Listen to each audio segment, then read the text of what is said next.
Boa tarde a todos.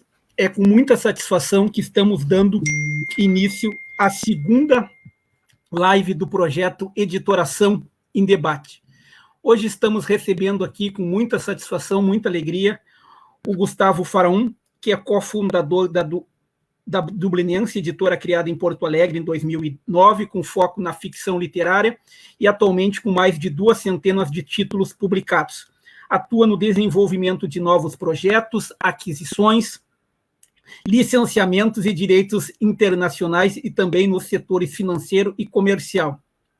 Foi um dos vencedores do Prêmio Jovem Talentos da Indústria do Livro 2016, realizado pela Publish News em parceria com a Feira do Livro de Frankfurt. Gosta de ler especialmente aquilo que não deveria estar lendo. E a Nicole Ortiz, formada em letras pela URGS e pela Universidade Sorbonne Paris 4. Desde 2017 trabalha na TAG, onde atualmente é coordenadora da área de experiência, mas já passou por todas as etapas de desenvolvimento dos kits do clube, criação dos mimos, análise dos livros e contato com os curadores. Em 2019, foi responsável pela programação literária da Casa da TAG na Flip.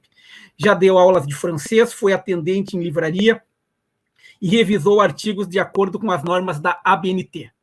Gosta de ler especialmente aquilo que não deveria estar lendo. E para mediar o debate, temos aqui, com muita satisfação, a presença da nossa colega, professora Marília de Araújo Barcelos, professora do Departamento de Ciências da Comunicação, onde foi coordenadora do curso de Comunicação Social Produção Editorial. Agradecemos à equipe da editora da UFSM pelo suporte para esta realização desta live, em especial aos colegas Denise Frigo, Denise Garcia Bortolotto, Daiane Frigo e ao nosso colega Gustavo Carvalho, que está dando todo o suporte técnico. Muito obrigado a toda a valorosa equipe da editora.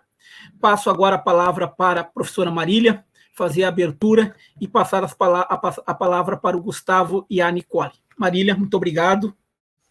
Então, um prazer estarmos aqui hoje, representando essa Universidade Federal de Santa Maria, universidade pública de qualidade de ensino e que tem um espaço para debater sobre o setor editorial, o mercado que está aí, né, gente? E nós temos aqui hoje a Nicole, o Gustavo e o Gil também, que é um gatinho que vai passar por aí de vez em quando, né? E eu inicio aqui representando o curso de Comunicação Social Produção Editorial, que está alocado na Ciência da Comunicação. Mas queria, então, abrir essa live falando um pouco do meu prazer estar aqui hoje com esse pessoal que gosta de ler, e eu, particularmente, assino a tag, né? Vou declarar aqui, e sou apaixonada por essa edição do Alforge, que foi feita pela Dublinense. Então, essa dupla que está aqui hoje já trabalha junto e já fez coisas inovadoras, maravilhosas, né? Então, contem um pouco para a gente aí como é que um objeto que sobrevive a milhares de anos, como um impresso, torna-se tema de inovação. É isso aí, gente. Gustavo, por favor. Olá, todo mundo. Eu queria agradecer primeiro, né, pelo convite. Sempre é legal conversar sobre livros, e especialmente uma conversa sobre essa que é um pouco diferente, que a ideia é que a gente mostrar meio que outro lado do tradicional, né?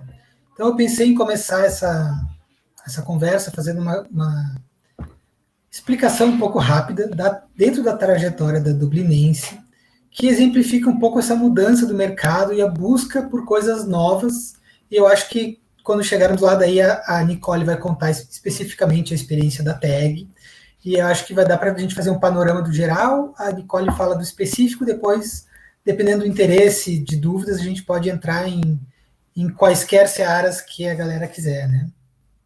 Bom, a Dublinense ela vai surgir em 2009, né? Não faz tanto tempo, faz 12 anos, mas o mundo era muito outro. Quando a gente começou a Dublinense, nosso objetivo basicamente era imprimir livros físicos bem acabados, bacanas, edições legais, e colocar em livraria e lutar para ter uma pilha no destaque da livraria, e era isso.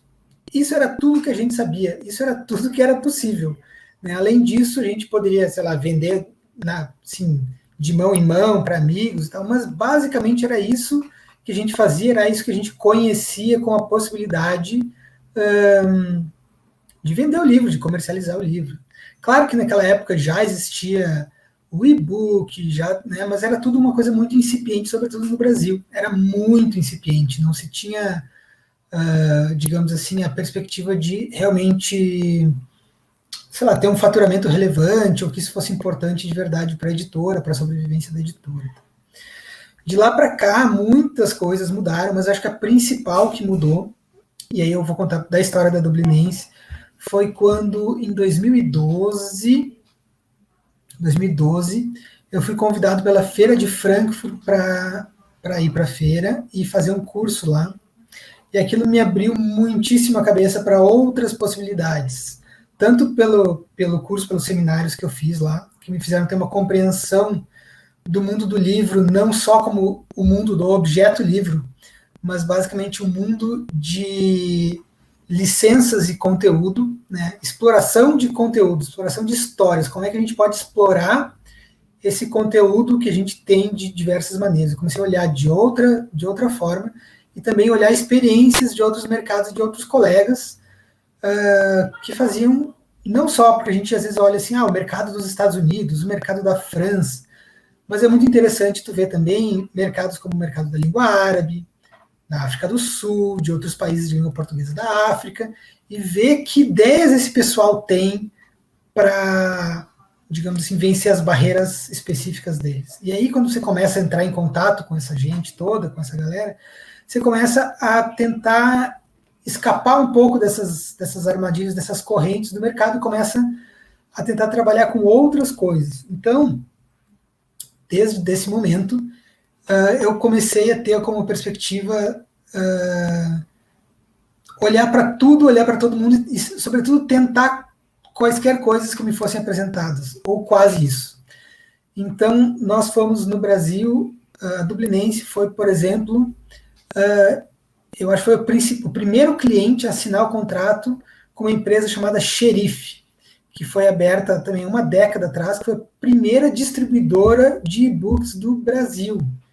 Na época, não é que a gente era super visionário, que a gente sempre pensou assim, bom, não sei que droga é essa, vou lá experimentar e vou aprender, né?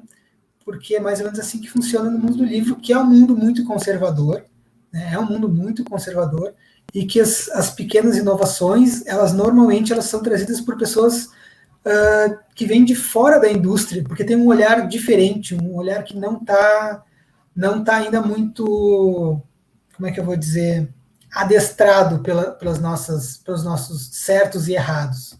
Né? A história da tag é uma história bem ilustrativa disso. Né?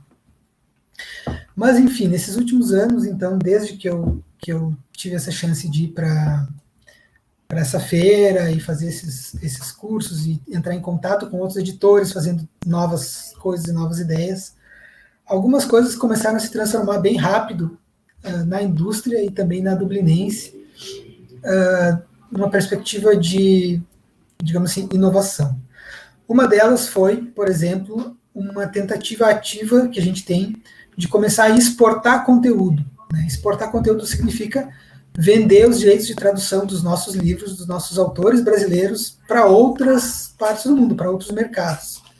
E aí é muito interessante, porque quando a gente começou a fazer isso, nós éramos ainda menores do que somos hoje, e o que a gente ouvia era assim, vocês são malucos, isso não é, a editora não tem nada que fazer isso, vocês têm que se preocupar em vender livro no Brasil, isso não é coisa para vocês e tal.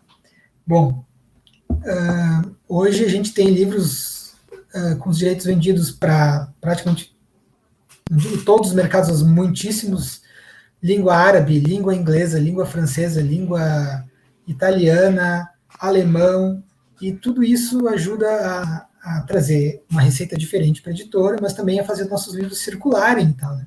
Agora, por exemplo, a gente acabou de fechar o primeiro licenciamento para a língua persa. Quem imaginou, né? Então, lá no Irã, o pessoal vai estar lendo a nossa literatura brasileira, que a gente garimpou aqui. Isso é muito legal, né? Depois tem uma outra questão, claro, que é a questão dos formatos, que é uma coisa que mudou muito, né? O e-book realmente ganhou importância e ganhou tração agora, especialmente durante a pandemia, foi um crescimento bizarro. A gente foi aprendendo, né, todo mundo, que os formatos, né, eles não competem entre si, eles se somam. Então é muito interessante algumas experiências que a gente teve também com o audiolivro, que a gente já tem algumas coisas convertidas. E a gente decidiu, por exemplo, fazer uma experiência há alguns anos com o audiolivro do livro As Alegrias da Maternidade, que também é um livro que foi publicado pela TEG. E a gente fez esse audiolivro e decidiu colocar ele de graça nas plataformas. E aí as pessoas pensam, tá, mas vocês são loucos, vocês vivem de vender livros, vocês colocaram o livro de graça nas plataformas de áudio. Bom, colocamos, e o que aconteceu foi que isso fez aumentar a venda do livro físico e do e-book. Então, algumas coisas que parecem ser, pensando cartesianamente, né, que não fariam sentido, elas acabam ajudando o livro. Então, a diversidade de formatos, ela joga a favor, ela nunca joga contra. E aí, pesquisando, entrando em contato com os leitores, vendo os comentários, a gente vê que, por exemplo, as pessoas começavam a ouvir o livro, e lá pelas tantas elas sentiam a necessidade de ter o livro físico para complementar essa leitura ou para continuar ela. E muitas pessoas, elas começam no formato e vão para outro, né? Hoje a gente sabe que muita gente vai lendo o livro físico e o e-book ao mesmo tempo, isso acontece também com o audiolivro, né? Então é interessante quebrar a noção de que os formatos competem entre si. Isso não é verdade, de jeito nenhum. E nunca vai ser, na minha opinião, né?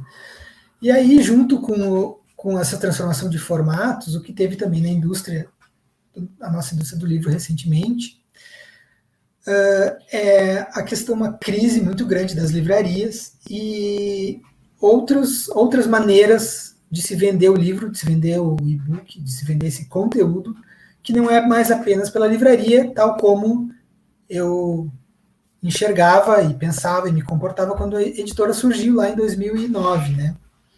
Então, assim, se em 2009 essa venda nas livrarias físicas, né, representava 100% da receita da editora, hoje em dia a venda em livrarias físicas para a editora, ela corresponde a menos de 20% do total do faturamento. Olha que mudança dramática, né? E claro, as livrarias físicas, elas também estão passando por enormes transformações, desde, vamos falar, né, estão em recuperação judicial, Cultura e Saraiva, mas a falência, faliu, já era, né? Então, desde a falência desse modelo de grandes redes de livrarias, né, FENAC, Cultura, Saraiva, que para o editor era muito confortável e muito bom no sentido de que uma mesma rede, uma reunião, um comprador fazia o livro circular pelo Brasil inteiro. Isso era importante, sim, né? Mas esse modelo se provou atualmente insustentável, e o que a gente tem hoje é a emergência de livrarias pequenas, livrarias de bairro, e que vão atender, digamos assim, um raio de, sobretudo, de 3, 4 quadras ali da sua localização, vão entender o perfil do seu público, das pessoas que moram em volta, e vão atender essas pessoas. Eles não vão competir por preço, mas eles vão dar um atendimento, eles vão prestar outro tipo de serviço. Então começa a mudar essa lógica, e essa superfragmentação dos pontos de venda torna muito mais difícil para a editora conseguir colocar o livro na livraria, em todas as livrarias, porque cada ponto acaba significando uma relação direta, e, né, um de cada vez. Então, se a gente quer, antes, se você atendia Cultura, Saraiva, FENAC, você, digamos assim, estava em 200 livrarias falando com 3 pessoas, né? Hoje em dia, para você estar em 200 livrarias, você tem que falar com 200 pessoas. Você tem que emitir 200 notas fiscais, você tem que, enfim, fazer todo o trâmite de negociação e tudo mais 200 vezes. É claro que isso fica muito mais difícil para que o livro circule, e aí a importância dos modelos alternativos de circulação, né? E aí vai entrar também o papo da tag, mas vai entrar também outras coisas como a própria venda da editora, né, diretamente através do seu site. E antes da pandemia, um movimento que a editora já fazia e que várias editoras independentes faziam, a gente viajava o Brasil inteiro mesmo. A gente foi lá para o Nordeste, para o Norte, fez uma Feira da Amazônia no Pará, Rio de Janeiro várias vezes, São Paulo em diversas feiras, Rio Grande do Sul.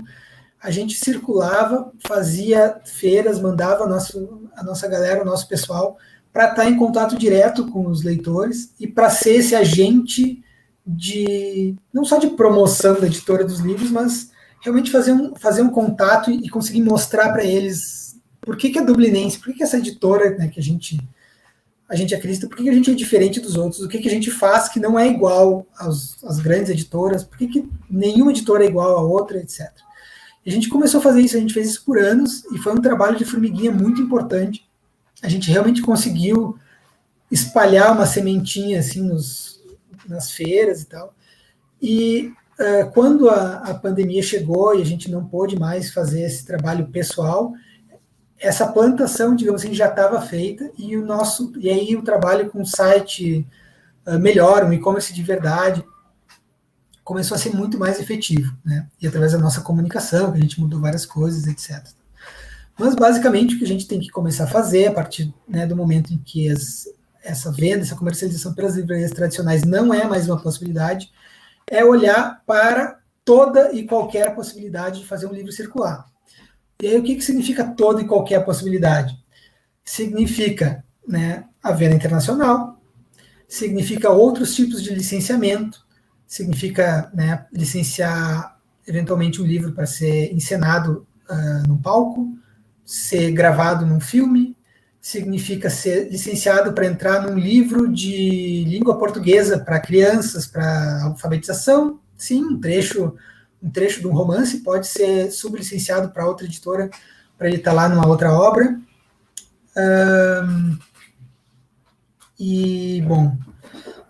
Tudo isso, e depois entra outros canais alternativos de difusão do próprio livro. E entre eles, eu acho que o mais importante, né, que surgiu são os clubes de assinatura, que a TAG foi a pioneira no Brasil, né? E aí eu vou falar só brevemente como é que começa essa relação da Dublinense com a TAG, e eu vou passar para a Nicole falar especificamente da TAG. A relação da Dublinense com a TAG, muitas pessoas ficam curiosas por que ela é uma relação tão próxima, e é mesmo, a gente tem uma relação, né, próxima desde sempre, e eu diria desde antes de sempre, porque eu conheci o pessoal da TAG quando eles estavam fazendo um modelo de negócio para fazer esse tal de clube de assinatura de livros. E uma vez me entraram em contato comigo para a gente conversar sobre o mercado do livro, porque os guris queriam entender um pouco mais sobre, enfim, como é que funcionava essa burocracia do livro, digamos assim. E eu fui lá, a gente conversou, tomou um café e tal, e voltou a conversar. Eu fui acompanhando também essa trajetória até que a TAG surgisse de verdade. E depois eles mesmos me falaram que naquele momento ninguém queria sentar com os moleques que estavam com uma ideia maluca, né, para fazer um clube de assinatura. Então, naquele momento, de certa maneira, essa aproximação, essa relação bem orgânica, ela se deu no momento em que a gente estava de fato aberto para, sei lá, para conversar e para entender essa ideia nova. E eu já estava nesse espírito de abraçar tudo que é maluquice que me vinha pela frente. Então, naquele momento, eu me lembro que eu falei, olha a minha visão, que coisa horrível, olha só que erro.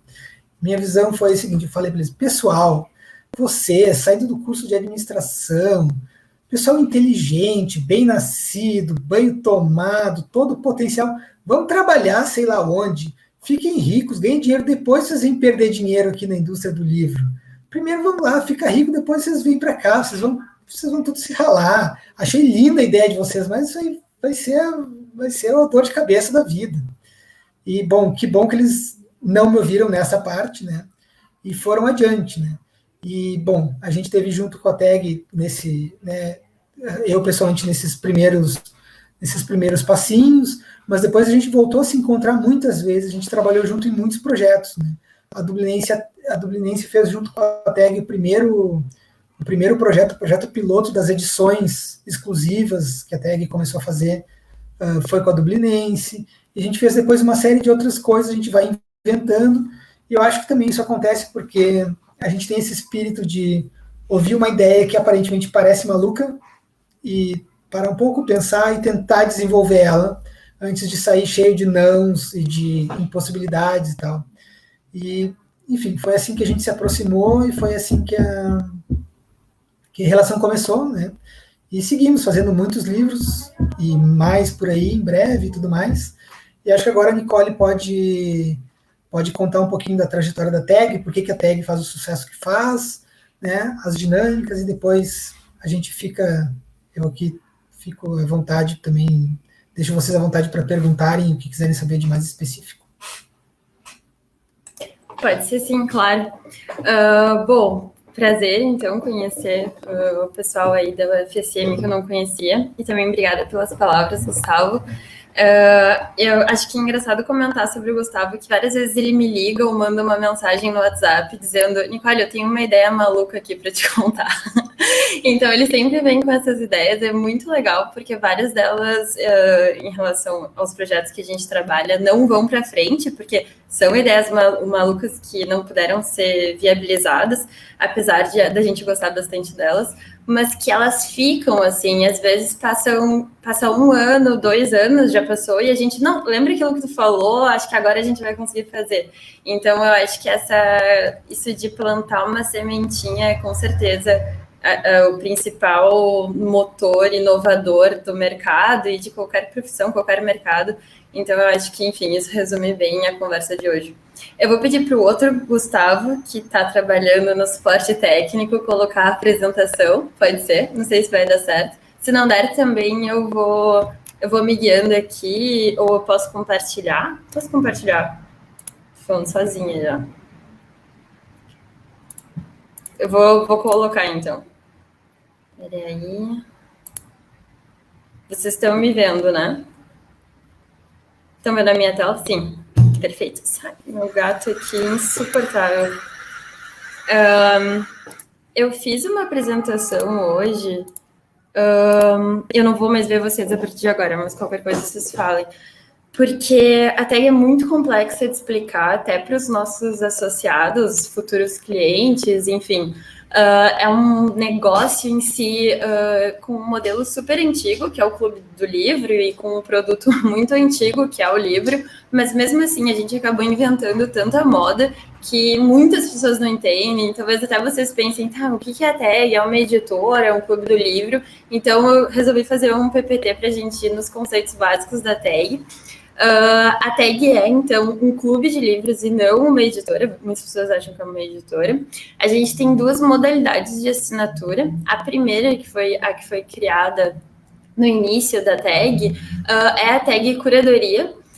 Foi os primeiros projetos que a gente fez com a Dublinense, foi para a curadoria. E aí a gente envia um kit mensal, que é composto por um livro, uma revista sobre a obra, um marcador de páginas, um mimo e uma box colecionável. E aí, acho que em 2017, a gente inventou um segundo clube de livros, a Tag Inéditos. A Tag Inéditos é um livro que ele não é em capa dura, essa acho que é a principal diferença em termos de produto. Também vem com uma revista, também vem com mimo, marcador e uma box colecionável. Na época, a gente tinha muitas pessoas que não se associavam na curadoria ou que cancelavam o seu plano por 3 motivos. O principal deles era o motivo financeiro, está muito caro para mim, não estou conseguindo ler as leituras. O segundo era justamente esse de acúmulo de livros, e o terceiro era por não se identificar com aquele produto, com aquele livro. Então, a gente resolveu fazer um outro clube que supriria todos esses problemas. A Tag Inéditos tem um valor mais barato, é um outro tipo de livro, é um livro mais vira-páginas, mais rápido de ler. E é um tipo de livro que pode abarcar um público muito maior de leitores, e faz com que as pessoas não fiquem com livros acumulados em casa, porque quem que vai querer ficar pagando uma coisa que fica em casa na estante? É bem diferente de um clube de vinho, por exemplo, que as pessoas acabam consumindo assim que chega. Algumas, eu, por exemplo. Mas e como que surgiu tudo isso? Quem são esses guris que o Gustavo estava falando? Como que eles se conheceram? São 3 guris da administração aqui da URGS, o Gustavo, o Arthur e o Tomás. Eles eram colegas na faculdade e eles queriam montar um negócio, fazer um negócio, gostavam muito de ler, queriam ir para esse mercado da cultura, e eles se juntaram e resolveram montar a TAG. Um ano depois vieram mais 2 sócios para esse time, o Álvaro e o Pablo, e eu trago eles em foto, assim, já trouxe em outras apresentações, muito para vocês verem que, enfim, eles envelheceram um pouquinho, mas eles continuam muito jovens. E eu acho que isso é um grande fator da TAG, assim, o Gustavo Farão também é baita jovem, mas faz com que a gente tenha uma linguagem e um certo não conhecimento do mercado, esse olhar de fora que o Gustavo comentou antes, que é muito essencial. Acho que quando o pessoal estava falando da minha bio, diferentemente do Gustavo, eu não fui fazer um curso na Alemanha, não tive toda essa experiência, porque até que foi minha primeira experiência profissional e acabou gerando muita oportunidade para eu, sei lá, falar com o Faraon, dando as minhas ideias e ele topar elas. Eu acho que isso também é uma grande característica da TAG. É uma galera jovem, era muito jovem no início da TAG, com pouca experiência profissional, e que tinha muitas ideias. Hoje em dia, a TAG já cresceu bastante, e a gente tem um time que é bem sênior também lá dentro. Mas no que eles se inspiraram? Eles se inspiraram em outros modelos de recorrência de assinatura que estavam bombando fora do país.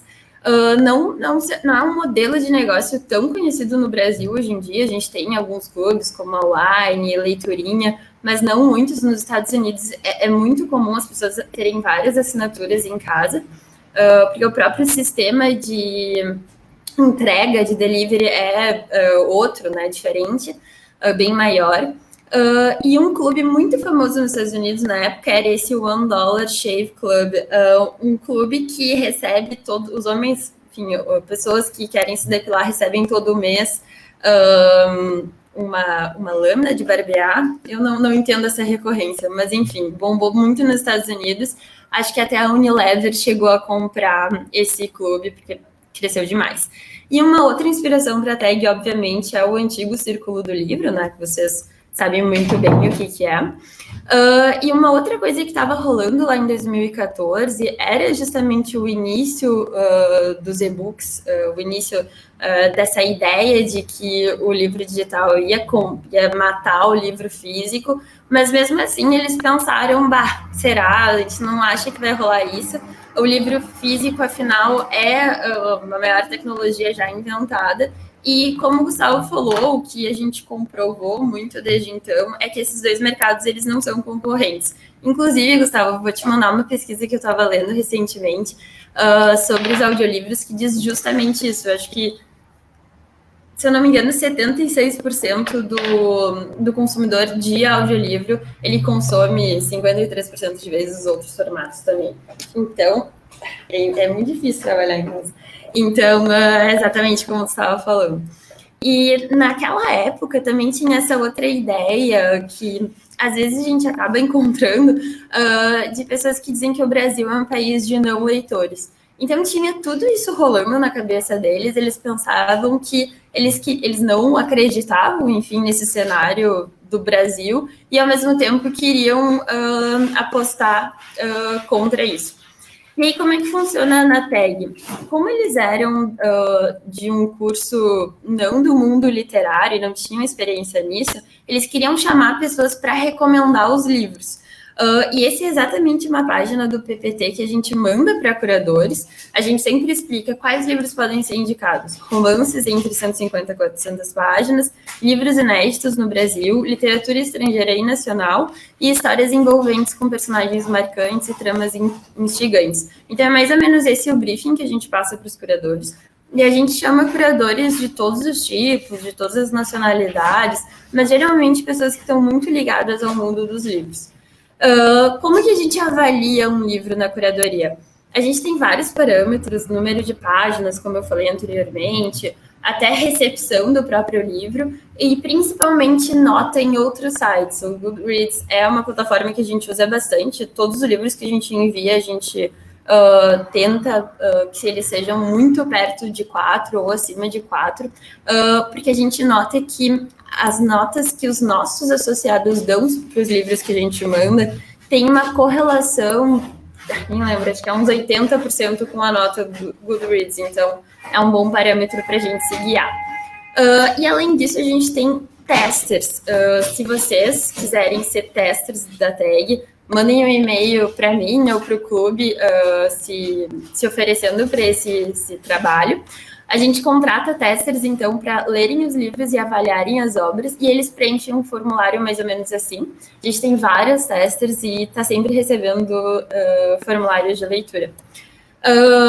A gente também trabalha com todas as editoras do mercado, até circulei ali a Dublinense, claro, com algumas a gente tem uma maior proximidade, acaba trabalhando muitas vezes, mas a gente é um modelo de negócio que justamente tem que se dar bem com todo mundo, porque como os livros são indicados por curadores, ou a gente busca livros que não foram publicados ainda aqui no Brasil, né? No caso da Tag Inéditos, a gente não pode ter uma rixa no mercado, ou enfim, se indispor com qualquer parceiro, porque isso acarretaria a gente talvez inviabilizar o envio de certos livros. E eu acho que o modelo de clube deu certo com a tag, também por a gente não ter trabalhado com outras pessoas ainda, porque, enfim, o mercado dos livros é como qualquer outro mercado e tem suas indisposições, digamos assim.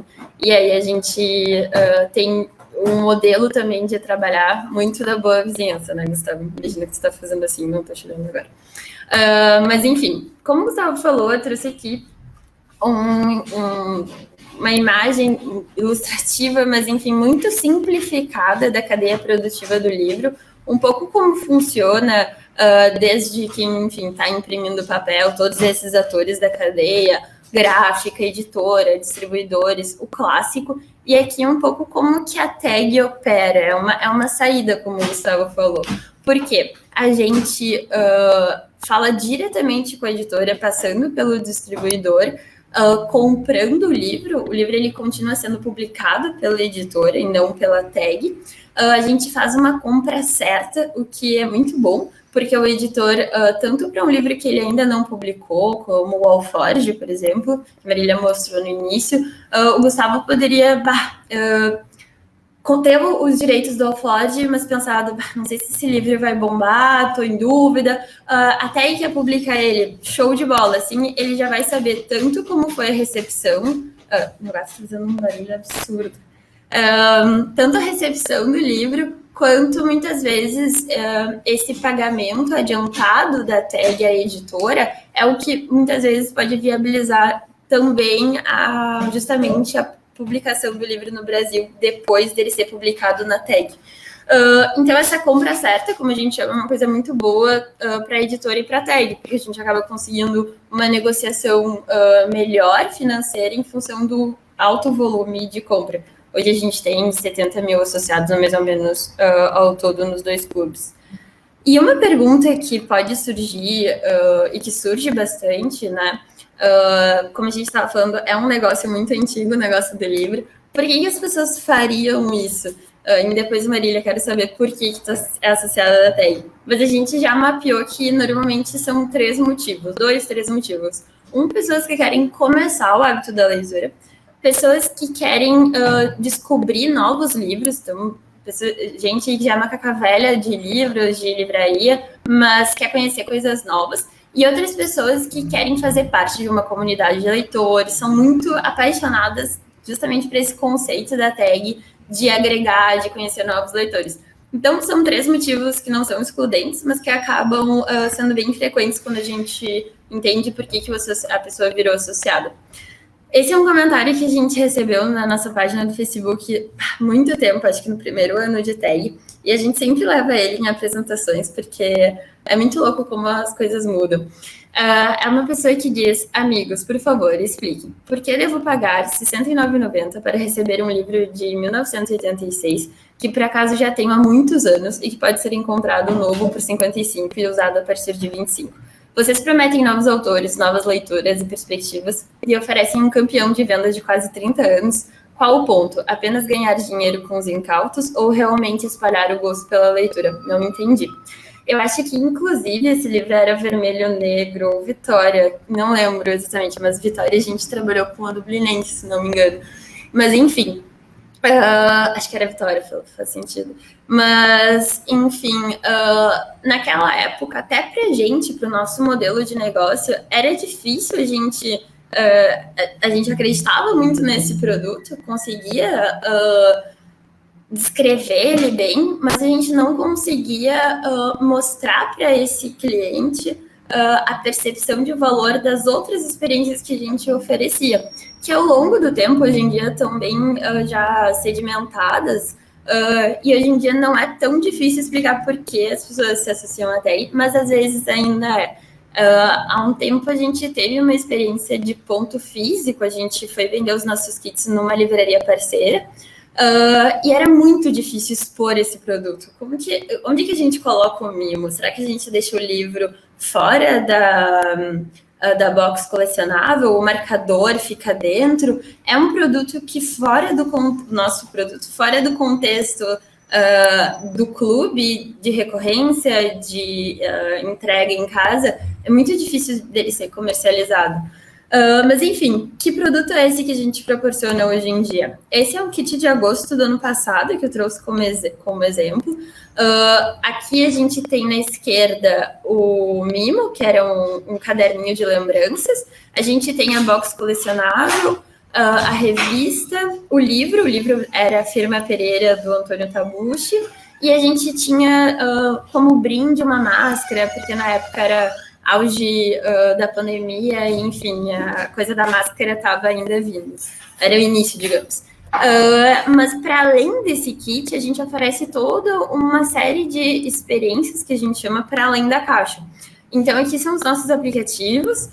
Marília, se ainda não está no app, te convido a entrar. A gente tem aplicativo tanto da Inéditos quanto da Curadoria, que a gente tem um exemplo da Inéditos, onde a pessoa pode saber de novidades da tag na primeira tela. Ela pode postar publicações e curtir de outros taggers e comentar, então interagir com a comunidade. Ela pode avaliar os livros que ela recebe e ela pode consumir conteúdos para durante a leitura, para depois de ler, e até para antes de começar a ler. Assim, ela também tem um perfil ali, onde ela acompanha o rastreamento do kit, tira dúvidas sobre a tag no chat, etc. Então, aqui é esse livro em questão, a Firma Pereira. Tu vê que ele tem uma nota 4.4, 4.325 avaliações, o autor, a curadora era Jhumpa Lahiri. Aqui, bom, meu mouse tá e o livro tem 160 páginas, então já tem todo ali um cadastro do livro. Como eu falei, a gente proporciona conteúdos pré, durante e pós-leitura. Aqui pré a gente tem uma playlist para o associado que ainda não recebeu o kit já se ambientar na obra. Durante a leitura a gente faz um ambiente muito interativo entre a comunidade para que eles possam discutir. Aqui tem algumas publicações para a gente acompanhar, e postem várias coisas, mas eu trouxe como exemplo a resenha dos livros que a gente faz todo mês para as pessoas se aprofundem mais. Além dos encontros, a comunidade é um pilar muito forte da tag, e do aplicativo as pessoas podem marcar encontros nas suas cidades, participar desses encontros, descobrir novos taggers, enfim, os taggers da cidade, e se encontrar. Agora, na pandemia, são encontros virtuais, mas antigamente era físico. E aí, enfim, já me encaminhando para o final, quantos leitores a gente já impactou até aqui? Lá em 2014, quando a tag lançou, no primeiro mês a gente tinha 69 associados, eu acho, mas a gente terminou aquele ano com 369. Em 2015, a gente teve um boom com as edições especiais, e quando a gente começou a investir em mídia digital para 7.242 kits enviados, desculpa, envios, não associados, são envios ao total ao longo do ano. E aí, vocês podem ver ano a ano como que foi aumentando o número de envios. Ano passado, a gente completou 1 milhão de kits enviados. Isso, então aqui tem uma foto da comemoração. Foi muito legal. Mas hoje a gente já passou os 2 milhões de kits enviados, a gente tem 70 mil associados ativos, mais ou menos, que estão presentes em 2.800 cidades em todo o Brasil. Como eu falei, aqui está a comemoração do 1 milhão. Aqui a gente tem uma evolução do estoque da tag. Esse é o primeiro estoque. Aqui depois uma salinha já. É muito engraçado essa vibe, como eu posso dizer, amadora, mas no sentido bom, assim. A gente fazia reuniões com todas as pessoas do mercado editorial, com o Gustavo Spoin, já deve ter sentado nesse sofazinho. Os guris contam que uma vez eles foram fazer uma reunião, sei lá, com o dono da Record, alguma coisa assim, era um cara muito importante. Daí chegou o cara lá, porque a gente deu um salto em números de kits enviados. Então, imagina, para o dono da Record, ele estava vendendo 60 livros, depois ele vendeu 300. Daí, do nada, os guris querem fazer uma compra de 7 mil livros, numa tacada só. E depois para 15, para 30. Então, todos os parceiros do mercado que naquela época não acreditavam que até ia dar certo, não nos davam margem de desconto. Do nada eles, não, peraí, tem uma coisa que está funcionando no Rio Grande do Sul e está vendendo bastante livro, vamos lá conhecer eles. Então eles iam conhecer a nossa sede e eles tinham um banquinho, assim, uma coisa muito caseirinha para fazer reuniões. Aqui é um dos sócios, o Pablo, quando ele ficou muito feliz com o nosso novo estoque, ele deitou nas caixas.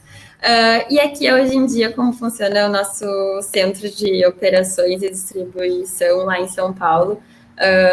Enfim, já migrou de Porto Alegre para São Paulo. Essa é uma foto antiga nossa, eu acho que aqui faz uns 3 anos, mais ou menos, mas hoje em dia a gente tem umas 120 pessoas na tag. Com a pandemia, a gente acabou expandindo para ter pessoas em todo o país, de diferentes cidades, trabalhando remoto também.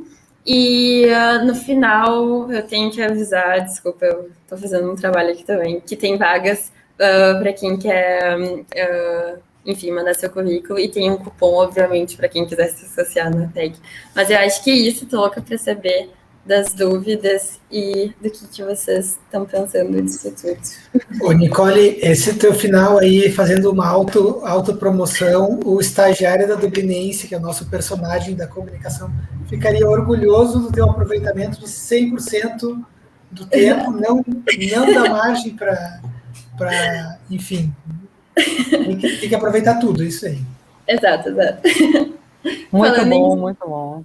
Falando em estagiário da Dublinense, isso é um ponto que tu não comentou, né, Gustavo? O poder da comunicação da Dublinense, que é bem importante em termos de inovação, eu acho, para o mercado editorial também. Ah, sim. Bom, isso aí depois a gente pode falar, se for o caso, para... Enfim, vamos lá. Marília, por favor, vamos ficar quieto aqui. Não, na verdade, eu estou rindo sozinha aqui, porque...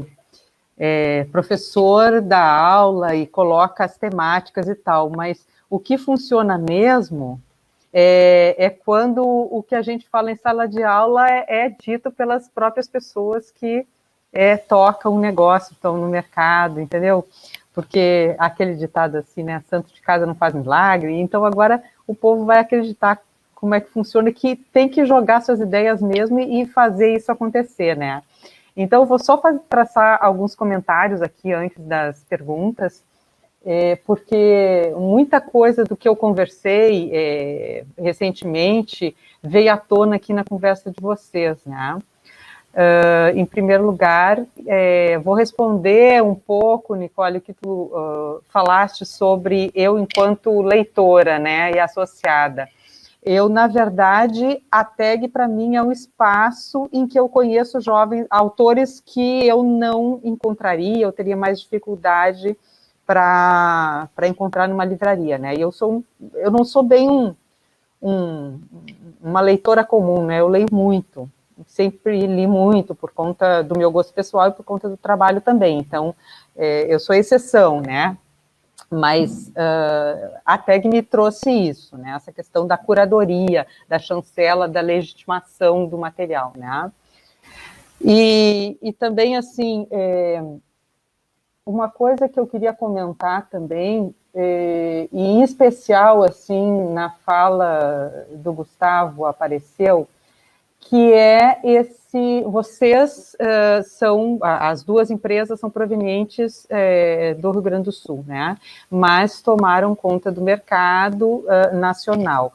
E aí o meu comentário é, vocês acham que o mercado no Rio Grande do Sul opera de uma forma muito diferente do centro do país? E aí eu vou só complementar, porque, em especial na questão da competitividade entre os próprios editores, da relação entre os agentes dessa cadeia. Vocês veem diferença? Posso responder? Nicole, Por tu me favor. permite, quero muito responder. Olha só, tem uma questão sobre estar no Rio Grande do Sul, que quando você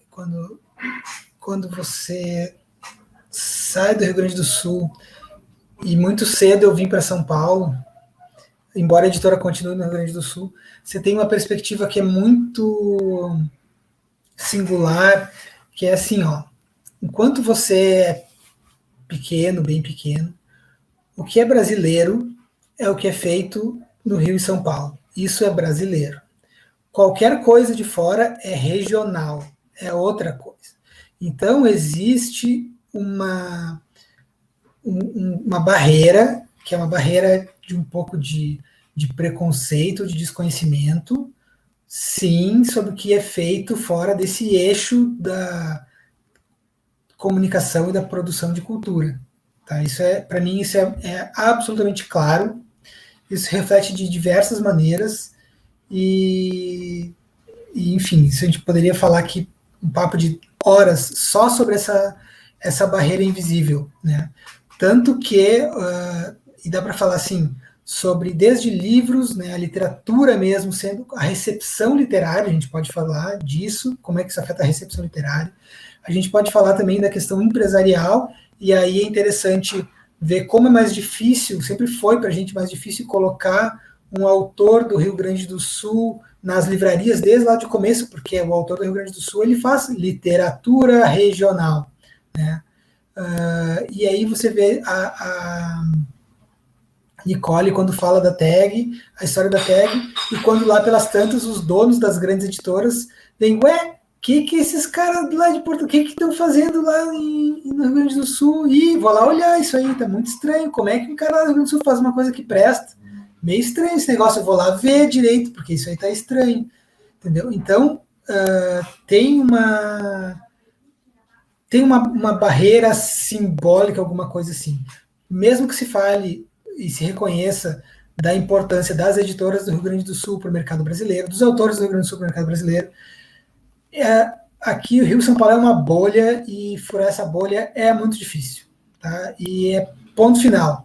Se tivesse aqui alguém do Rio São Paulo dizendo, não, nada a ver, não é bem assim. Aqui que não é bem assim. É bem assim, sim. Então, tem essa questão, tá? Depois, a questão de competitividade e etc., entre as empresas, entre as editoras, isso é uma coisa interessante de pensar por uma outra perspectiva, porque, assim, pelo menos dentro do universo de editoras independentes, editoras pequenas, essa visão de competição, ela é uma visão muito minoritária, quando ela existe. Assim. Então, é muito comum entre os editores, e sobretudo entre os editores do Rio Grande do Sul, uma postura de cooperação muito antes de uma eventual postura de competição. E eu vou exemplificar apenas citando a existência do Clube dos Editores do Rio Grande do Sul, que é uma entidade que muitos de vocês já devem ter conhecido, já devem ter, inclusive, frequentado os nossos seminários, né, que a gente fazia anualmente. E ali existe todo um espírito de cooperação, e talvez esse espírito ele se desenhe, ele seja um pouco mais forte do que em outros lugares, justamente pelo reconhecimento dessa barreira simbólica, vamos dizer, ou outras barreiras, para quem está localizado no Rio Grande do Sul e quer conquistar outros mercados, quer efetivamente ser reconhecido como brasileiro, né? E é engraçado, porque eu sempre falei isso desde o começo da Dublinense, que o meu sonho era um dia ser um editor brasileiro. Meu sonho. Eu acho que hoje está quase realizado. Assim, para 90% dos casos está realizado. Hoje a Dublinense é reconhecida como uma editora brasileira e a maioria das pessoas nem sabe mais de onde a gente é, etc. E eu acho isso bom, né? Porque eu quero levar uma história do Rio Grande do Sul, ou uma história do Piauí, ou um autor de Santa Maria, ou do Rio Grande do Norte, e eu não quero que ele seja valorado pela questão geográfica, né? Eu acho isso lamentável. E, enfim, né? Então essa perspectiva geográfica, ela não é irrelevante de maneira nenhuma, ela é chave, eu acho que ela é um dos principais entraves, né, para quem está, né, começando no mercado para desenvolver, seja pessoalmente sua carreira, seja enquanto autor, seja uma empresa para, né, para se desenvolver. Hoje a gente tem vários exemplos de empresas, de editoras que seguem trabalhando e existem a partir do Rio Grande do Sul e que vão crescendo e que conseguem se tornar nacionais. Eu poderia citar, por exemplo, a Belas Letras, que é uma editora muito bacana de Caxias do Sul e que tem uma abrangência nacional, a Arquipélago, a LPM, né, todas essas são editoras que continuam operando a partir do Rio Grande do Sul. Claro, às vezes vai ter uma operação em São Paulo, como a TEG tem uma operação logística, a Dublinense também tem sua operação logística em São Paulo, a Belas Letras e a Arquipélago também, né? Tu vai ampliando, mas tu continua trabalhando, pensando a partir de Porto Alegre. Isso vale para profissionais liberais, digamos assim, também. Tem um ótimo exemplo de profissional sensacional do mercado, que é a Tereza Bettinardi, já trabalhou com a Dublinense, já trabalhou com a Nicole, e é aí oriunda de Santa Maria, né? Que hoje ninguém quer saber de onde é que ela é, de onde é que ela veio. Ela é uma profissional reconhecida e estabelecida.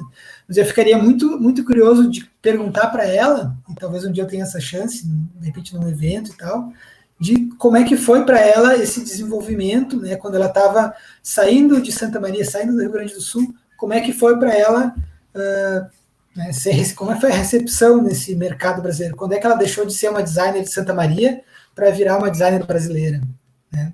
Não sei como é que a Nicole vê isso.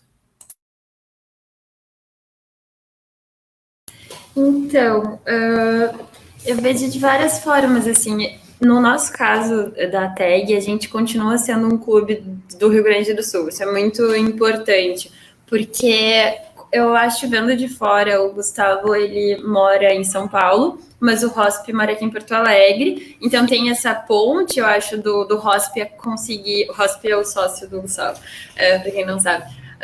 Ele conseguia nos encontrar e fazer reuniões aqui, e a gente, na época, recebia ele na nossa sede, e ao mesmo tempo o Gustavo consegue fazer essa ponte de bolha São Paulo-Rio e até outros países.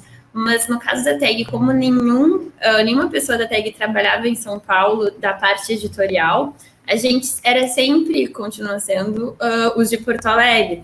E eu acho que, pelo tamanho da TEG, a gente consegue fazer bastante viagens, participar de vários eventos, mas sempre quando a gente via alguém daqui também, até o Gustavo mesmo morando lá, quando a gente via ele, a gente pensava, Gustavo tá aqui, bom, e aí? Mas acho que eu lembro bastante da Fernanda, da LPM, que trabalha no marketing da LPM, e também tem uma outra editora dela. Enfim, a gente acabava se reunindo e trocando um pouco figurinhas, assim, porque é diferente tu pegar um avião, por exemplo, ir para Flip. Acho que a Flip é um evento para todo mundo, mas sei lá, enfim, não sei, que seja a Flip.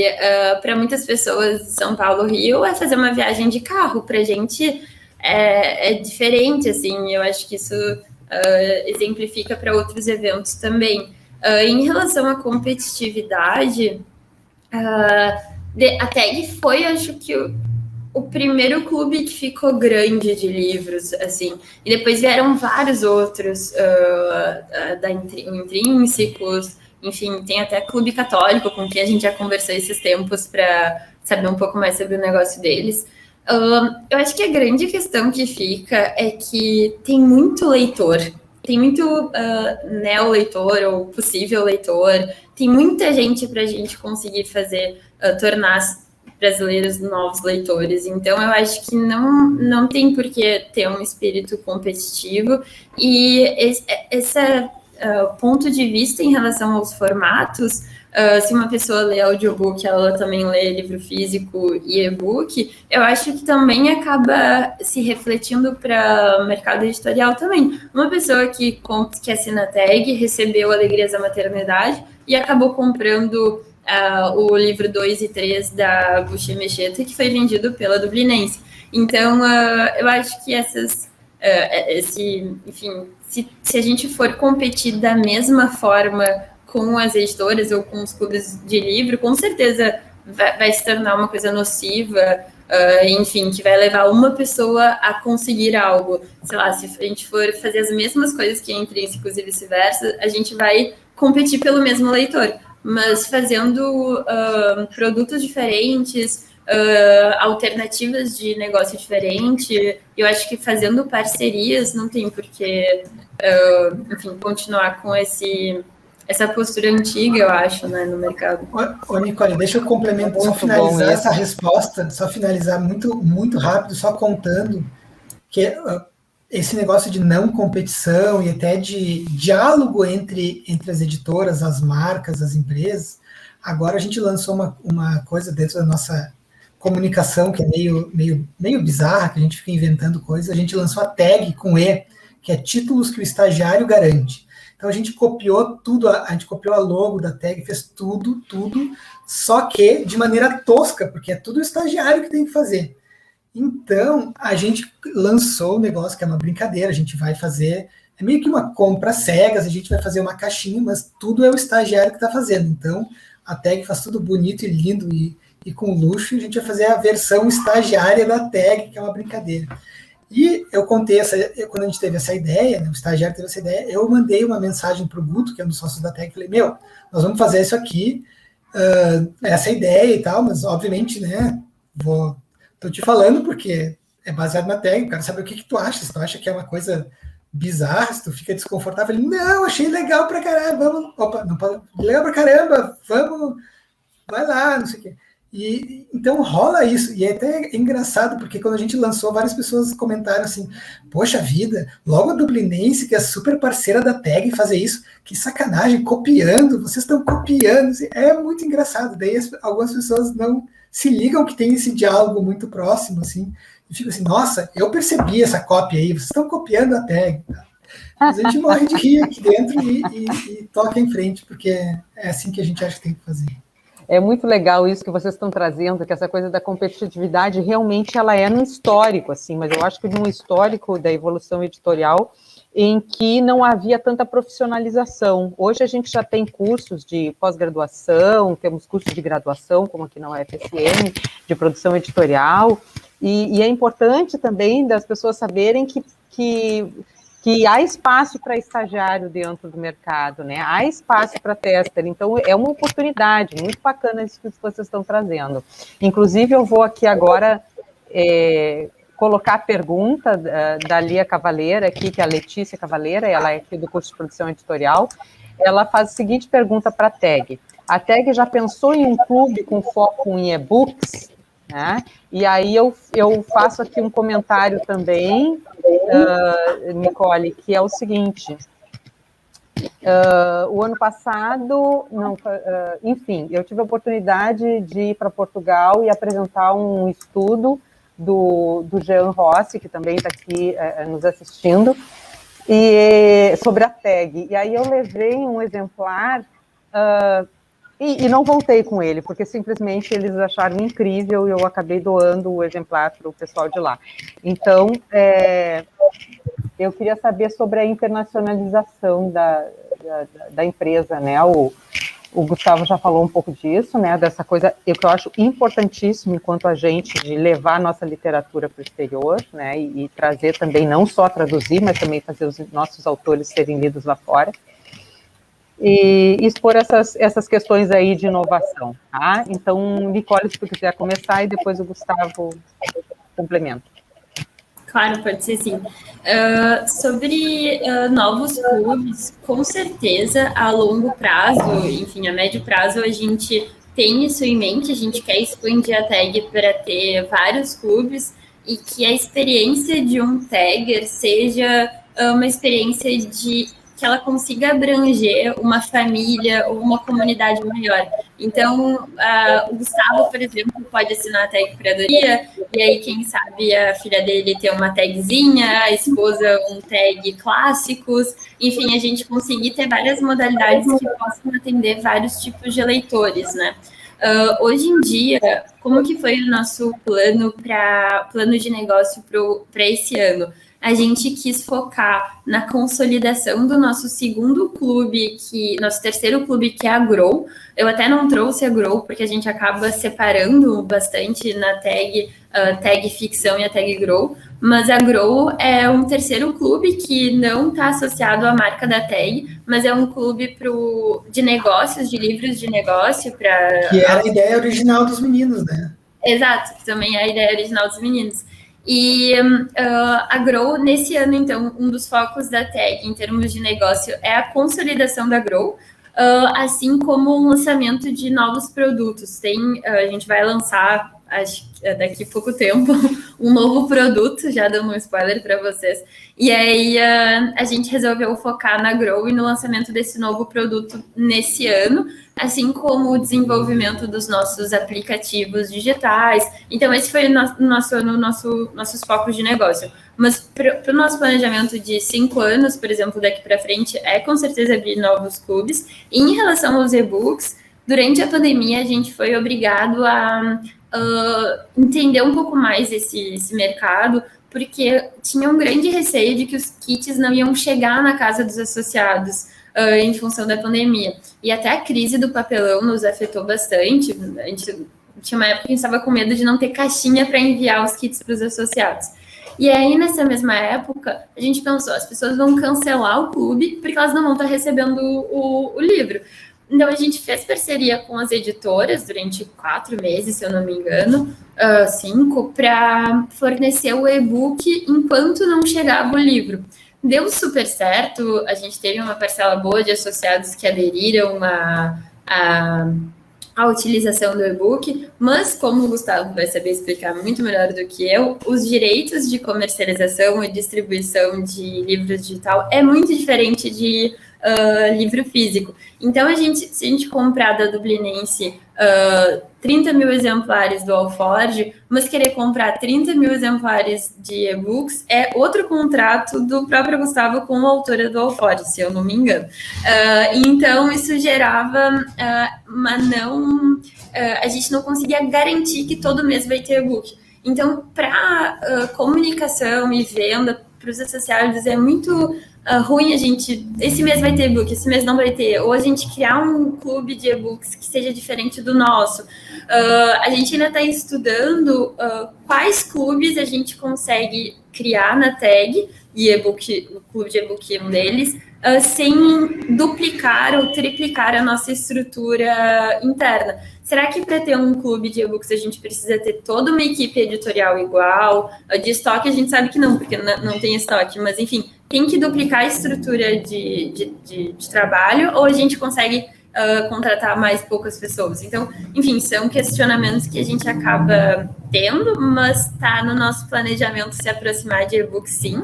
E sobre internacionalização, ainda não é o nosso foco focar em termos de negócio mesmo nisso, mas a gente sabe que é importante e está disposto também a conversar sobre isso logo mais. Obrigada, Nicole.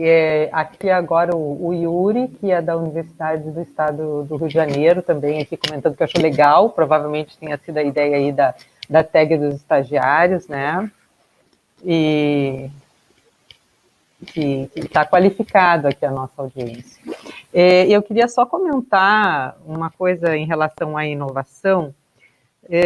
Quando tem uma história que não é segredo nenhum, né, já que a gente trouxe aqui a questão das belas letras, né, o Gustavo, que é o proprietário da editora, ele conta, assim, brincando, né, lembrando da época em que os guris, né, da tag foram falar sobre a proposta de clube de assinatura, e ele também disse, isso não vai dar certo, uma intervenção gaúcha, né? Bem capaz, quem é que vai pagar R$60 por um livro e tal, né?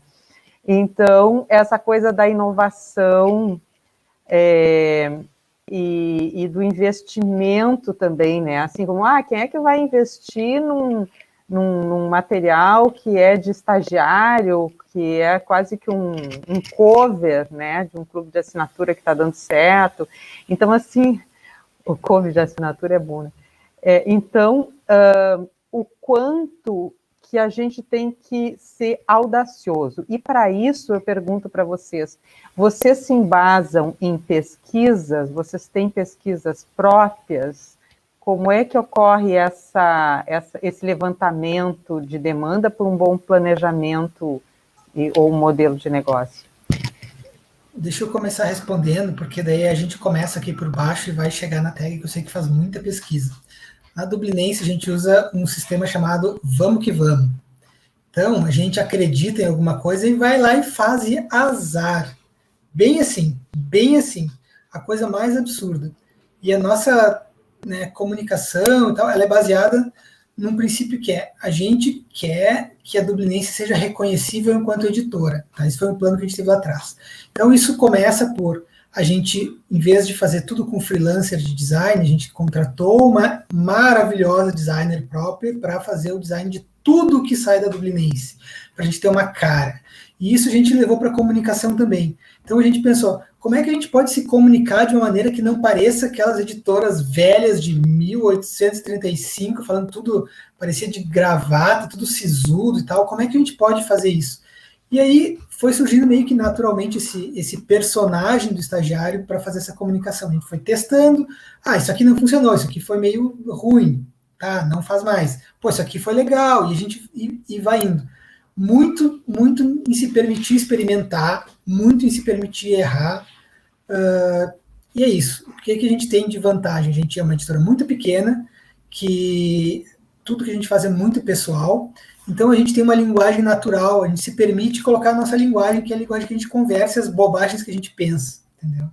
As editoras muito grandes, que têm muitas camadas de decisão, nunca vão poder fazer isso, porque não tem como passar essa naturalidade. Então a gente usa isso a nosso favor. Então a gente já fez na comunicação um monte de coisas que são mais tradicionais, que são muito legais, tipo, durante a pandemia, a gente criou um programa que todo livro que a gente vendia pelo site, a gente doava um item para uma entidade de idosos em Porto Alegre, para ajudar no momento que os idosos estavam muito esquecidos. Porque isso é uma coisa tradicional, mas uma coisa genuína que a gente internamente discutia. Aí, ao mesmo tempo, a gente fazia umas coisas sem nenhum sentido, como, por exemplo, no aniversário de 1 ano do estagiário, a gente lançou um cupom com 0% de desconto. Isso. E foi um sucesso. Vendeu um monte com um cupom de 0% de desconto. E a gente fez isso porque a gente queria saber quem era que realmente estava ligado na gente, quem é que queria ajudar a comprar um bolo para o estagiário de um ano. Desse cupom que gerou 0% de desconto, gerou um bolo para o estagiário, a gente colocou o nome de todo mundo que comprou, que ajudou no bolo do estagiário, todos esses leitores, e botou a surpresa, assim, o estagiário cortou o bolo e tinha lá um negócio com o nome de todo mundo que comprou e ajudou o estagiário. Isso virou um grupo de WhatsApp enfim, que viraram como se fossem não super fãs, mas os leitores mais próximos da editora.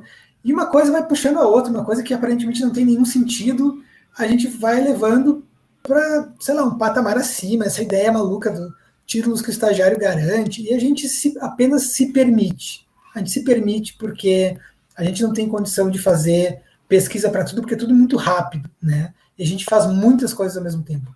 O que é muito diferente da situação da tag, porque a tag já está muito grande e ela não pode se dar o luxo de fazer uma bobagem para 70 mil pessoas. Né? Ela não pode fazer isso, porque é muito diferente você fazer um teste em tempo real, como a Dublinense, e na dinâmica que a gente tem, e da dinâmica da tag. E por isso que eu sei que a tag faz muitíssimas pesquisas, porque às vezes eu mesmo recebo os resultados de algumas dessas pesquisas, né, Nicole? Conta para a gente a diferença. A gente faz bastante pesquisa, sim. Por exemplo, deixa eu pensar em algumas grandes. Quando a gente foi lançar a tag Inéditos, a gente fez uma pesquisa com acho que umas 5.000 pessoas que eram associadas na época da curadoria, e até pessoas que já tinham cancelado o clube, para entender essas perguntas. Por que elas cancelariam a tag? Por que elas já tinham cancelado? O que elas sentiam falta no clube? E daí, com essas respostas, a gente chegou na tag Inéditos.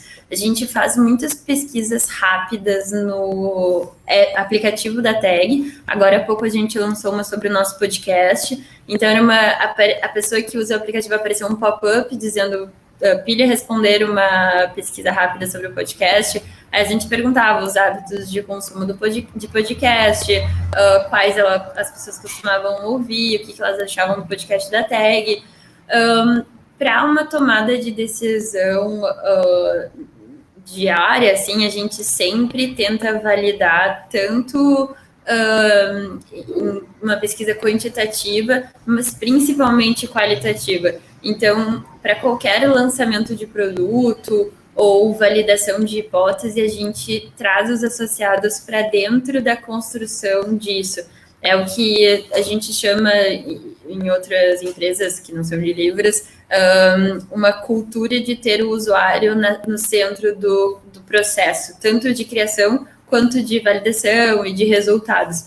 Isso é bem importante, eu acho que é um ponto de inovação que talvez as outras editoras não têm. Eu vejo, Gustavo me corrige, mas poucas editoras conversam com seus leitores ou perguntam o que eles acharam dos livros, vão fazer esse trabalho pós, o que talvez não seja também trabalho da editora, não sei, mas como a gente mantém contatos muito constantes com os associados, a nossa equipe de relacionamento, de atendimento ao cliente, ao associado, é uma das maiores da tag.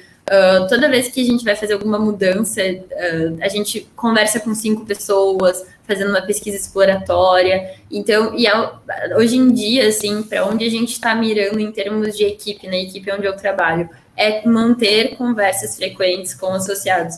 Porque frequentemente, ainda mais eu que trabalho lá há muito tempo, a gente tem algumas ideias fixas do tipo, não, os associados gostam muito do marcador de páginas, eles amam o marcador de páginas, mas daí tu conversa com 5 pessoas, elas te dizem que preferem fitilho. E aí tu vê que, na verdade, tu poderia ter pensado nisso, mas tu tinha uma ideia fixa de que os associados gostavam do marcador e tu nunca pensou em nada diferente. Então, ter essas metodologias de brainstorming, de geração de ideias, sendo redundante, mas de coletar feedbacks com usuários, é uma coisa, eu acho, que a gente mantém constantemente, enfim, mira para ter cada vez mais. A gente, de fato, não toma decisões sem essas validações com o usuário e busca sempre fazer pesquisas, teste AB, que a gente chama, manda um e-mail de uma forma para um grupo de pessoas, outro teste B para outro grupo, e, enfim, com isso. Nicole, achei muito legal a tua fala, porque tu me ensinou que eu estou fazendo várias coisas que a tag faz, que tem nomes super, super chiques e metodologias, mas eu nem sabia. Para mim era a minha metodologia, vamos que vamos. Mas é isso de ouvir, a gente tem um diálogo com os nossos leitores que é absurdo, assim, que é parte enorme do trabalho do Krause, né, que até ganhou o prêmio Publish News de marketing, né, que é ouvir. A gente brinca às vezes que ele é o ombudsman da editora, ele representa o leitor dentro da editora e mesmo assim, ele briga com as coisas assim, para defender, e a gente faz também várias coisas que tu falou aí de como é que eu vou dizer, colocar o leitor no processo de decisão. Agora mesmo a gente estava fazendo uma eco bag promocional, tal, quem decidiu as frases foi no nosso grupo lá, foi os leitores, quem decidiu as coisas. A gente, tipo, claro, a gente não tem o aplicativo e tal, então a gente vai de uma maneira tosca, né, da nossa maneira estagiarística, a gente vai fazendo. Mas essa comunicação, ela é de abertura completa, assim, e a gente acredita muito nessa proximidade e de ouvir as pessoas. Tanto é que muitas das ações mais legais que a gente criou no marketing não foram criadas pelo marketing, foram sugeridas pelas pessoas. Quer dizer, por que vocês não fazem isso aqui? A gente, tá aí, que cara legal, pô, vamos fazer exatamente o que esse cara está dizendo. E daí é um super sucesso. Essa ação que eu tinha falado de doação para um asilo em Porto Alegre foi sugerida por uma leitora. Tudo, a gente faz, a gente acredita, e quando dá o crédito também, a gente ganha pontos com as pessoas, porque elas veem que estão sendo ouvidas, né? Mas, só complementando rapidinho, eu acho que a gente tem esse... E é legal, queria ter essa discussão com vocês da academia, digamos, também, porque é um questionamento, sei lá, ético de tratar o livro, esse objeto em si como um produto, né? Como uma coisa a ser comercializada, assim como, sei lá, roupa, enfim, comparar com outras indústrias. E hoje em dia eu acho que eu comparo muito o livro com outros produtos digitais, na verdade. E lá na TEG, a nossa estrutura de trabalho, ela se assemelha muito a outras empresas que lançam produtos digitais que nem eu entendo. Às vezes, eu não entendo, na verdade, nem eu entendo, na verdade, eu não entendo. Às vezes eu faço conversas com... Esses tempos eu fiz uma conversa com um pessoal da Acredita, deles que não me ouçam, mas é uma empresa de fintech que tem a ver com dinheiro, é tipo um banco, e estava eu lá conversando com um cara que é coordenador de uma área, sobre como eles fazem o atendimento ao cliente, como eles fazem justamente esse contato de ter sempre validação de ideias com o cliente deles final e tal. E quando eu estou procurando fazer essas conversas, eu não tenho com quem conversar, porque no mercado editorial, tirando o Gustavo, não tem ninguém que está pensando nessa lógica de enfim, de uma empresa que está lançando um produto para uma base de clientes. Então, geralmente, a gente tem as mesmas práticas para desenvolvimento de produto. Então, a gente acaba buscando em outros mercados essas metodologias. E aí, se tu vai para qualquer outra empresa, digamos, sei lá, para a Renner, se vai fazer uma roupa, eles têm um ABC para lançar essa roupa, e essas metodologias de usuário estão dentro do dia a dia deles. Por que a gente não pode trazer para o mercado do livro? É claro, acho que o feedback do associado, do leitor, do consumidor, daí é outra coisa, né? É toda uma coisa que a gente tem que estudar, é muito subjetivo.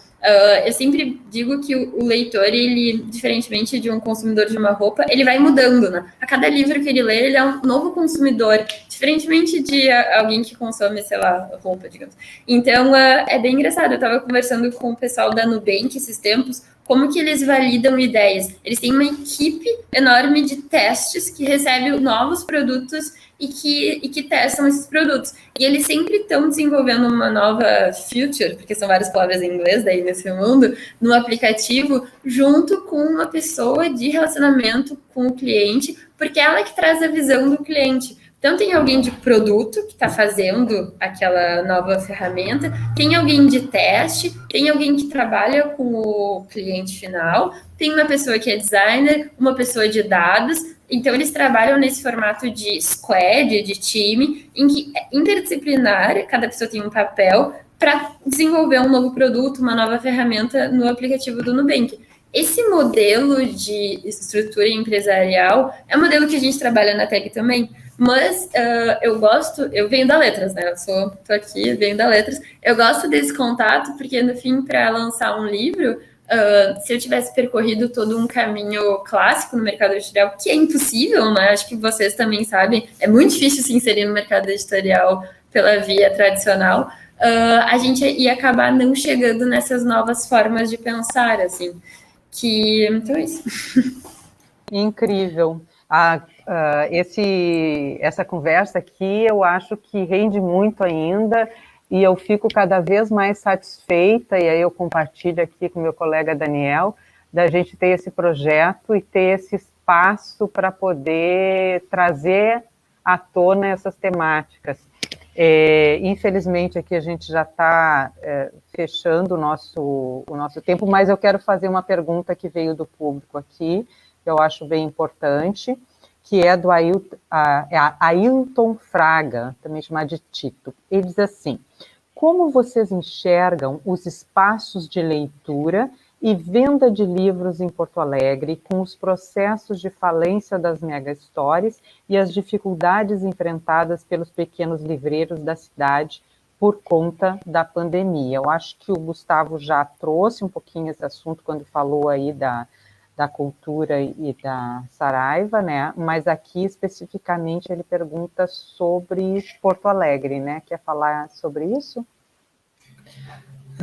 Antes só de responder a pergunta, quero dar adicionar mais um parênteses na nossa conversa anterior, ali, que a Nicole estava respondendo, que eu acho que a grande dificuldade, ou talvez o pulo do gato, como se chama, é ter todas essas ferramentas que a tag usa e que se usa, né? Mas para aplicar no mundo do livro, você tem que olhar para frente, você tem que puxar para frente as coisas, porque o universo do livro, as coisas não são replicáveis. Você pega um sucesso internacional e não significa que vai vender nem 50 exemplares no Brasil. Você pega um livro que em 2019 foi um sucesso e não significa que as pessoas vão se conectar com ele de novo em 2020. Então, a dificuldade é que cada livro é um produto novo e cada época que tu lança um livro muda todas as métricas da tua equação. Então é muito mais complicado. Isso a Nicole estava falando, assim, parece que a galera da tag achou a fórmula matemática, mas não, todo mundo sempre usa um monte de ferramentas, mas olhando para frente, tentando adivinhar. Por exemplo, quando eu vou comprar um título, eu vou comprar hoje, vou comprar os direitos de um livro hoje, mas eu tenho que pensar o que o pessoal vai querer debater, discutir em 2022. E como é que eu vou saber isso? Eu não tenho como saber isso. Eu vou estimar baseado em tudo que a Nicole falou. Então é super difícil e meio assim, a gente vai navegando no escuro um pouco. Essa especificidade do produto livro, né? Que cada livro é um livro. Não tem um livro igual ao outro. Mas, na verdade, eu lembrei da história do Caçador de Pipas, que uma vez eu entrevistei a editora na época da Nova Fronteiras e ela estava contando o tanto que ela teve de dificuldade de publicar, de autorizar a publicação desse original, na época, no grupo Ediouro, né? Que a Nova Fronteira está lá dentro, porque a diretoria dizia que não tinha a ver com a cultura brasileira.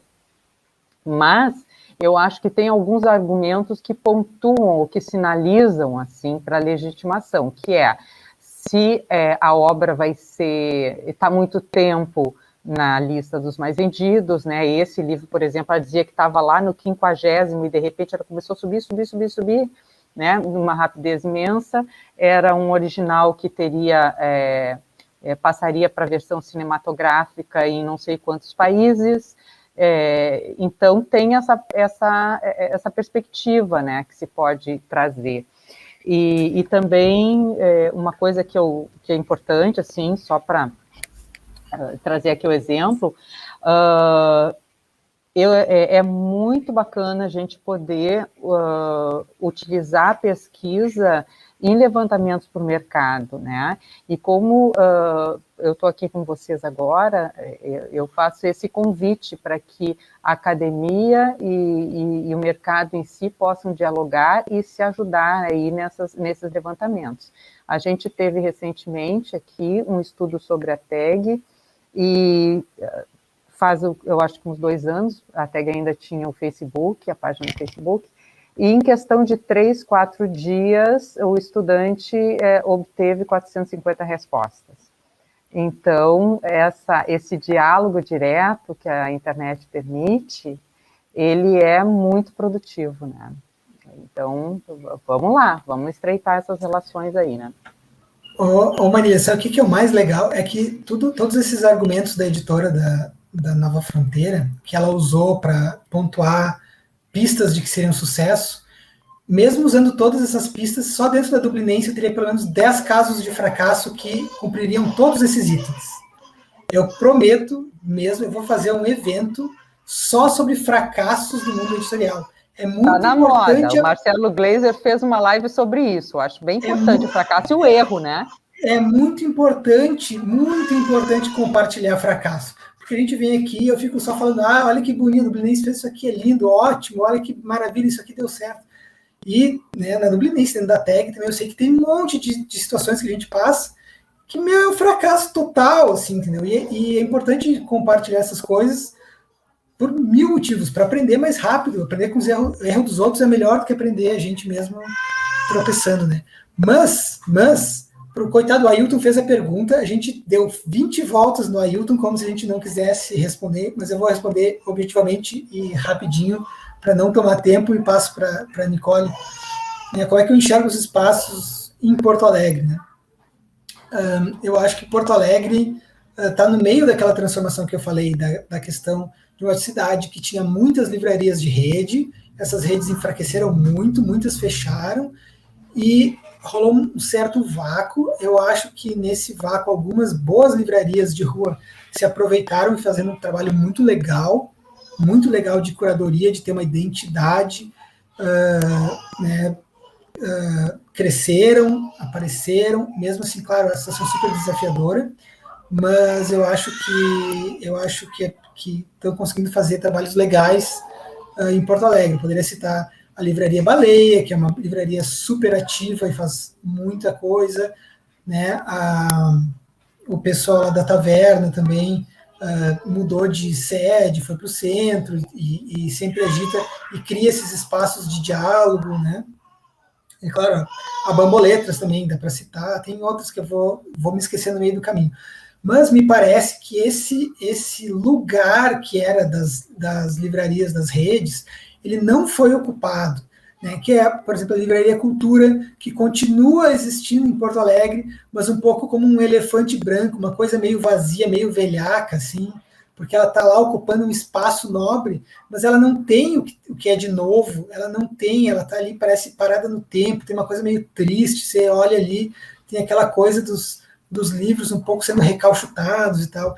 As Saraivas fechando em todos os shoppings, né, de Porto Alegre, e aí entrando aqui e ali uma outra livraria de rede, né, a Leitura pela primeira vez entrando em Porto Alegre no Barra Shopping, e é uma rede que ela funciona de uma maneira completamente diferente, né? Então, eu acho que esse espaço que as redes deixaram não foi ainda totalmente ocupado e é uma oportunidade para as outras livrarias, inclusive as de rua. Agora, o que eu acho também? Se as livrarias de rua tentarem ocupar o espaço das redes da mesma maneira, vão se ferrar, porque já está demonstrado que não é por aí. Lojas enormes com aluguéis caríssimos, não tentar competir no preço, etc. e tal. Então, é um mercado, o setor está em franca transformação, né? E, enfim, ninguém sabe exatamente para onde é que vai. Eu simpatizo muito com o modelo de negócio dessas pequenas livrarias de rua. Acho que tem muito mais condição de serem bem-sucedidos do que quem eventualmente chegar em Porto Alegre para ocupar todos os shopping centers que a Saraiva está saindo, por exemplo. Mas talvez eu não concorde comigo mesmo daqui a 6 meses.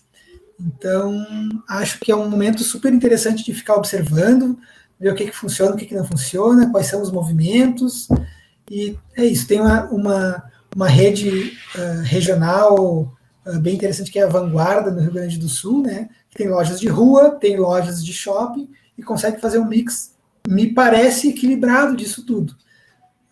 Mas é difícil, a gente está aqui falando de longe, e sem o compromisso de ter que ir lá e tomar a decisão, mostrar o resultado, mostrar que dá certo. Mas é como eu vejo nesse momento.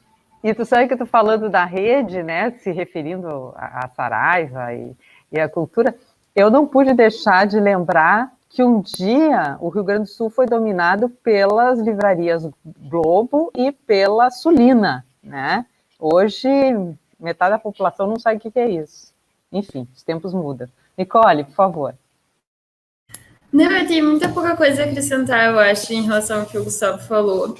Eu acho que é basicamente isso, de que não vai dar para fazer a mesma coisa para continuar. Inclusive as pequenas, elas não ocupando os shoppings, elas ficando ainda no bairro. Dá para ver que essas livrarias elas estão fazendo novas ações. A Baleia faz muitos eventos, às vezes é uma pessoa livreira que tem uma baita curadoria, ou tem um espaço diferenciado para leitura. Em São Paulo, elas são todas bem diferentes, no Rio também, cada uma um pouco com a sua própria cultura, assim.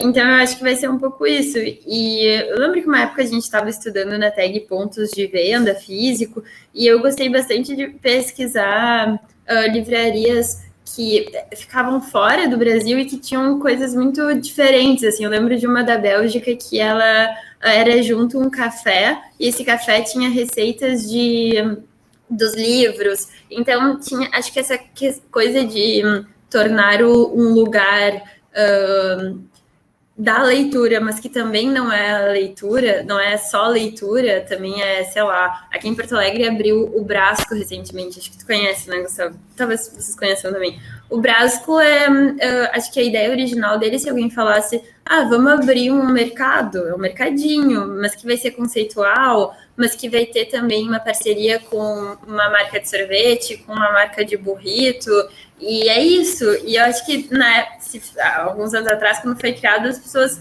mas o que é isso? Porque não tinha muito esse lugar que é várias coisas. Eu acho que nem sei se eu estou respondendo a pergunta, mas eu acho que eu vejo essa nova livraria bem diferente, né, obviamente, mas também não sendo apenas uma livraria, assim. E eu acho que é isso. Obrigada. Quer encerrar para nós? Eu quero mais uma vez agradecer ao Gustavo e à Nicole pela verdadeira aula, troca de conhecimento que tiveram com a gente, foi muito bom. Eu, particularmente, não conhecia vocês, conhecendo um pouco mais, além de pessoas de muito sucesso, tem muito a nos ensinar. Pena que nós temos um tempo limitado, mas estou recebendo várias mensagens aqui, o pessoal elogiando vocês pela maneira didática, profissional que tiveram nesse tempo com a gente. Meu muito obrigado, Gustavo, muito obrigado também, Nicole. Um prazer conversar com vocês. Agradeço a professora Marília também pela oportunidade, pela parceria. Eu gostaria de pedir para vocês, Nicole, para ti e para o Gustavo, a editora da UFSM, uma forma singela, mas sincera de agradecer a colaboração de vocês. Gostaria de enviar um livro sobre a história da Universidade Federal de Santa Maria, universidade que está já há 60 anos contribuindo para a geração do conhecimento, para a divulgação científica e cada vez mais preservando a sua autonomia, principalmente em tempos cada vez mais, no mínimo, complicados como o país está vivendo. Então, depois eu peço que vocês me encaminhem o endereço que vamos enviar um pouco sobre a história da nossa universidade.